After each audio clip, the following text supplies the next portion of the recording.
Okay, so I was talking to a friend this morning, and that's honestly how I got the idea for this video. I have a couple of notes of things I want to go over, but I'm gonna just riff because I think a lot of people probably have a similar feeling to what my friend was feeling, and I know I've definitely felt that way before, and still sometimes do feel that way.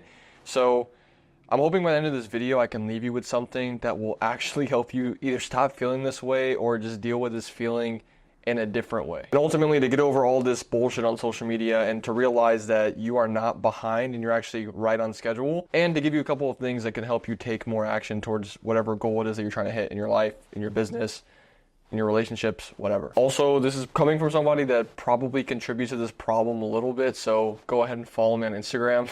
Just kidding. I have to start with some of these numbers, dude. 17 now. Yeah. How much do you want now compared to 16? When I was 15, I was doing multiple six figures, like 200 to 300 grand a month in profit. How much to make this month? On 150k, I swear.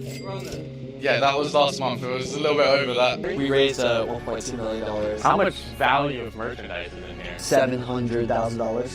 So if you're like me, you've probably had that feeling. You see all this craziness on social media, the young teenage millionaires, the high school dropouts like Daniel that I just showed you in the clip before, who was just killing it, right? And it makes you think, what the hell am I doing with my life? You get off of social media and you just have a regular life, a regular car, a regular apartment. You're not living in a penthouse or a crazy high rise. You're not driving a Lamborghini. So are you behind because you're 24, 23, 22, and you're not making millions of dollars? Okay, then you kind of get that feeling where you're like, let me just lock in and focus, because I know if I work hard like these guys, I can probably get the same things as them. But then you sit down to work and you can't focus because your brain is so fried from all the social media and the dopamine monkey brain, and you try to do no fap and you try to do a dopamine detox and nothing's working and you don't know what to do with your life and you're just going through the same cycle every single day. I've been there. Trust me. So hopefully this video will help you figure this out. Everyone knows comparison is a thief of joy, and we still let it rob us of our joy. It's like the warning was just completely ignored.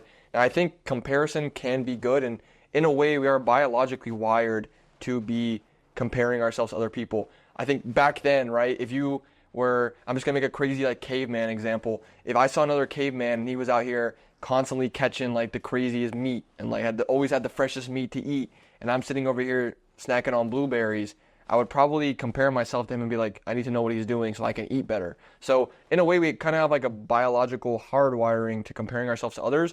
But the problem with social media is everyone knows this too. Like everything I'm saying, you probably have already heard it. You probably already know this is true. But social media is so fake. Like people are putting out the best version of themselves, but that's not what actually happens behind the scene. It's why you see so many people who are super rich, super loaded, super successful commit suicide, are depressed, are anxious, because true fulfillment does not come from materialistic gain and materialistic success. And everyone that's watching this video, go ahead and subscribe, because I know you already know this, right? But for some reason, we just let that knowledge that we have of these certain things go in the moment, and we still let social media convince us what true success is. And I'm going to kind of give you like a little bit of a thinking exercise that I got put through a little while ago, and it made me rethink like everything that I do. And I've made a lot of crazy decisions since then, and ultimately it's because of going through this thought experiment. So stay tuned for that. Okay, so how do you actually stop feeling like you're always behind? And the truth is you never really can, but you can change how it affects your day-to-day life. And I could give you some basic like information that you've already heard before.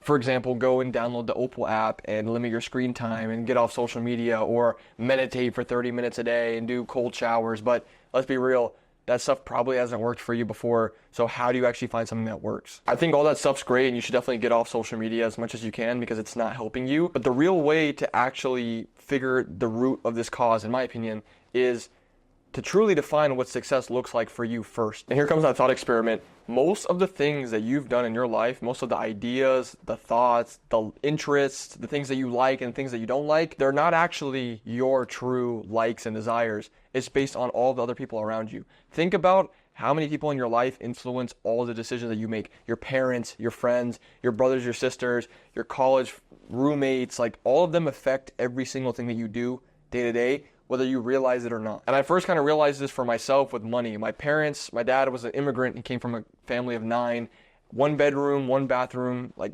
shitty house. I've been to it, I visited it. It's horrible. I can't even imagine how he lived in a situation like that. He moved to the US when he was like 18, 19 years old for a complete fresh start. So he's always had this in his mind, money's hard to get, money doesn't come to me easily, rich people are scammers.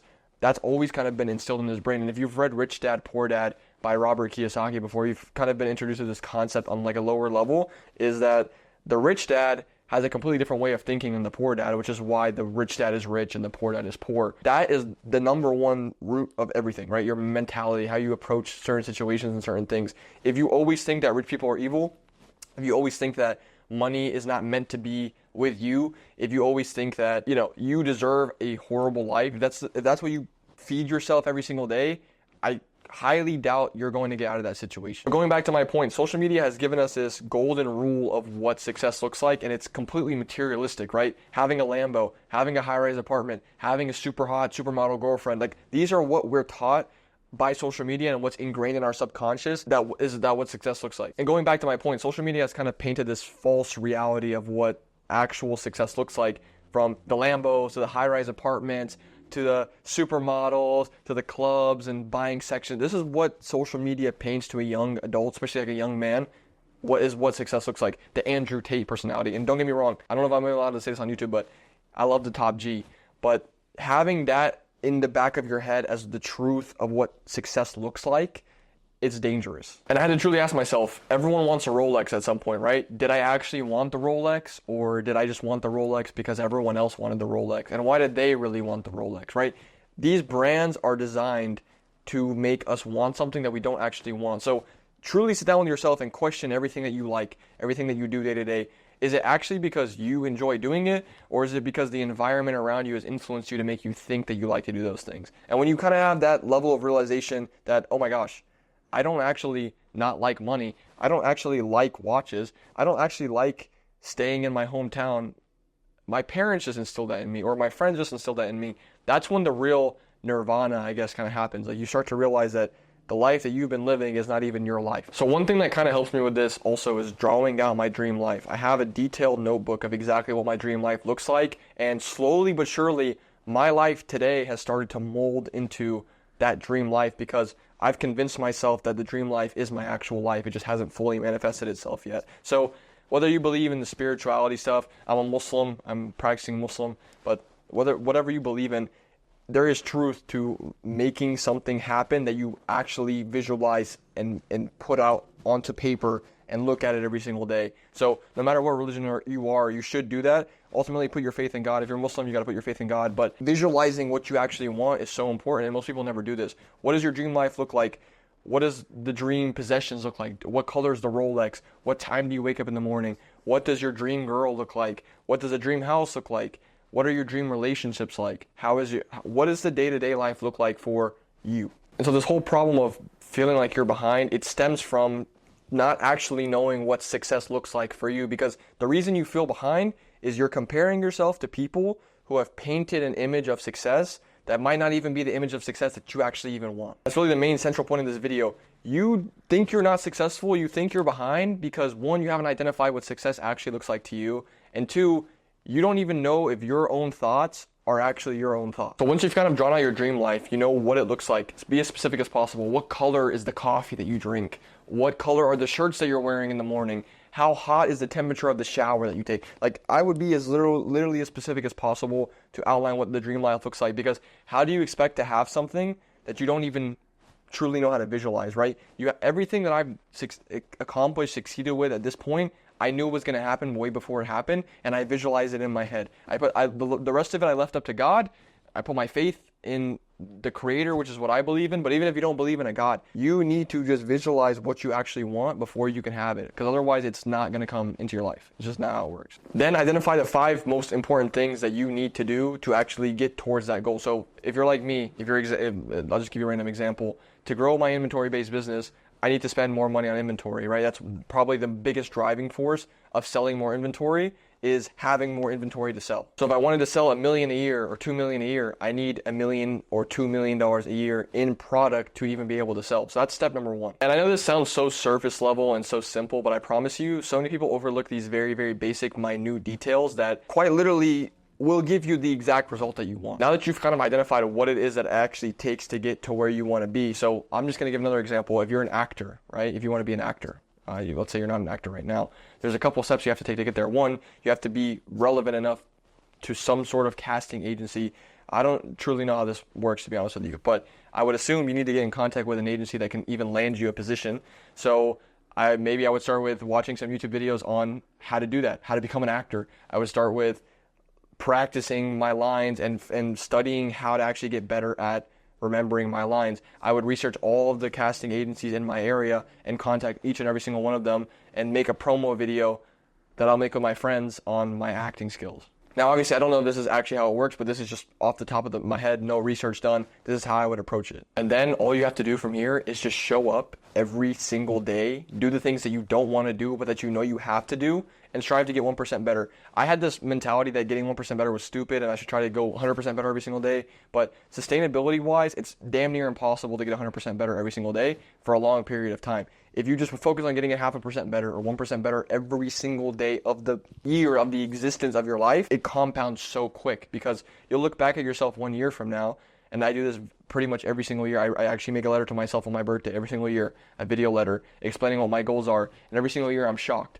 Like last year, I was talking about my Audi and how I wanted to get rid of my Audi because it barely is. It's like giving me so much problems. I'm getting my oil changed all the time. It's expensive to drive around, but I can't afford a new car. And this year, I bought a brand new Tesla, like not that long ago, right? So it's just cool looking back and reflecting. Maybe next year I'll be driving a Lamborghini and I'll be looking back and like, why was I driving a Tesla? That's weird, right? So make these notes to yourself and analyze your life over the years. See if you're actually getting better. Because if you're not getting better, that means you're not doing shit, right? You need to lock the fuck in and do some shit.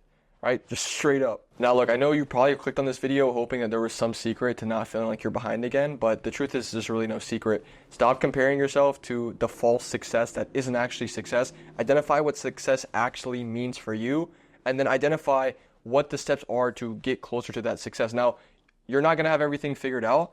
That's not how it's meant to be, and I think this holds back a lot of people, so this is why I'm kind of throwing this in here. You're never going to actually know. Like if you want to start a restaurant, you're never going to know the steps to starting a restaurant. You kind of just have to figure it out as you go. Every single entrepreneur has done that. I can almost guarantee you, I've never spoken to Bill Gates or Mark Zuckerberg, but before they created their massive billion-dollar companies, they probably didn't know the steps in between to get there, and they probably didn't know how to take the company from $1 million a year to $1 billion a year, and vice versa. So this is very, very, very, very important that most people just overlook. You're not supposed to have the steps figured out, and you're not going to have them figured out until you just hit the ground running and go. And I want to end this video by saying, I'm only 21 years old. I don't have all of this stuff figured out myself. So take everything that you heard in this video with a grain of salt and from your own perspective. This is just my personal opinions, what's worked for me, and what I've analyzed from talking to a bunch of other people, both my age, older, and younger. So with that being said, if you found value in this or you just enjoy this content, you want to see more like it, comment down below, let me know, like and subscribe. This is not like my typical style of content. I typically post stuff around sneaker reselling and